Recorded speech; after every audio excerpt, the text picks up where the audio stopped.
रामू और राहुल पुराने मंदिर के मध्यम अंधेरे में खड़े हैं, हाथ में एक अजीब खत जिसने इन्हें जंगल के गहरे राजों में खींच लिया है। हमें इसका पता लगाना होगा, रामू ने लरजती हुई आवाज में कहा, लेकिन इसके लहजे में पुख्ता अज़म था। राहुल ने सर हिलाया। खौफ इसके चेहरे पर वाज़ेह था। खत किसी भोली भाली जुबान में लिखा हुआ था, जिसमें एक खुफिया जगह का जिक्र था, एक लानती कब्रिस्तान जहां सरकटे इंसान की खोई हुई रूह कैद थी। खत की रहनुमाई पर वो दोनों गहरे जंगल में कदम बढ़ाते हैं। चांद की हल्की रोशनी और माहौल की खामोशी इनका साथ देती है। कई घंटों की तलाश के बाद वो एक पुराना और घास फूस में छुपा हुआ कब्रिस्तान दरियाफ्त करते हैं, जिसके ऊपर धुंध की हल्की चादर तनी हुई थी। हवा सर्द थी और माहौल में खौफ का गहरा एहसास था। जैसे ही वो कब्रिस्तान के करीब पहुंचते हैं, उनकी नजरें एक खास कब्र पर जा रुकती हैं। बेनिशान और आधी खुली हुई कब्र। राहुल झिझकता है, लेकिन रामू हिम्मत करता है और कब्र के करीब जाता है। वो जमीन खोदते हैं और अचानक एक सख्त चीज इनके हाथ लगती है। ये सर हो सकता है, रामू धीरे से कहता है। जैसे ही वो देखते हैं, वो एक पुरानी जर्द खोपड़ी निकालते हैं, जो वक्त की मार से स्याह हो चुकी है। ये यकीनन सरकटे इंसान का सर है, रामू ने सरगोशी की। रामू और राहुल समझते हैं कि सर को इसके जिस्म से मिलाने से ही लानत खत्म हो सकती है। वो खोपड़ी को संभालकर एक बड़े कदीम दरख्त के नीचे ले जाते हैं, जो मुकद्दस समझा जाता था।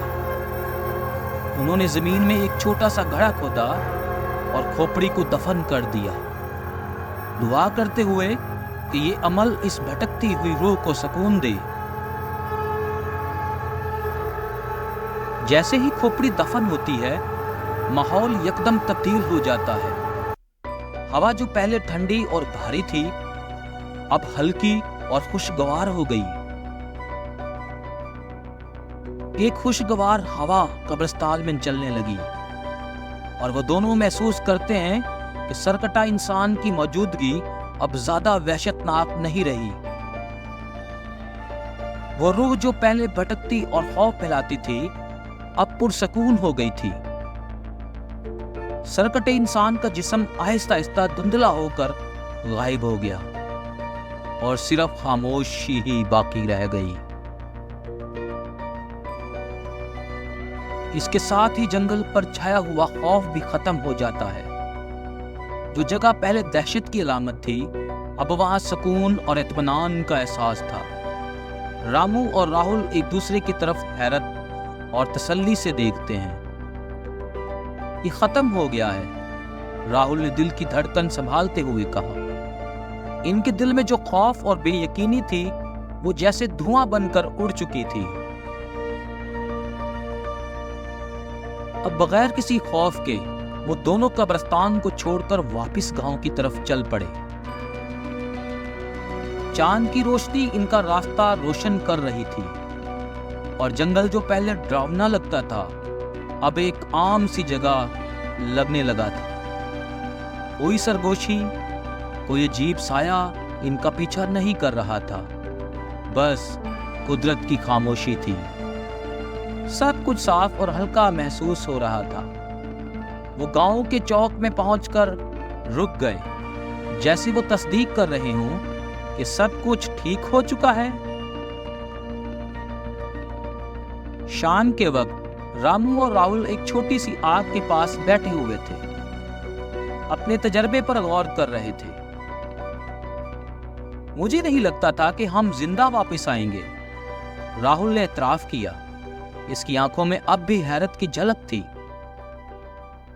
लेकिन हमने कर दिखाया, हमने हकीकत जान ली और अब उस रूह को सुकून मिल चुका है, रामू ने जवाब दिया। इसके लहजे में तसल्ली और सुकून झलक रहा था। आग के पास बैठे हुए एक सुकून और उम्मीद का एहसास इन पर छा गया था। जंगल अब एक खौफनाक जगह नहीं रहा, बल्कि एक राज भरी कहानी बन चुका था। सरकटे इंसान की लानत अब खत्म हो चुकी थी और गांव अब महफूज था। जो कहानी कभी खौफ की अलामत थी, वो अब एक अमन और उम्मीद की कहानी बन चुकी थी। रामू राहुल की तरफ मुस्कुराते हुए कहता है, शायद कुछ कहानियां वाकई खुशगवार अंजाम रखती हैं। दोस्तों, ये कहानी एक उम्मीद भरा अंजाम पेश करती है, जहां खौफ और दहशत की जगह अमन और सुकून ने ले ली।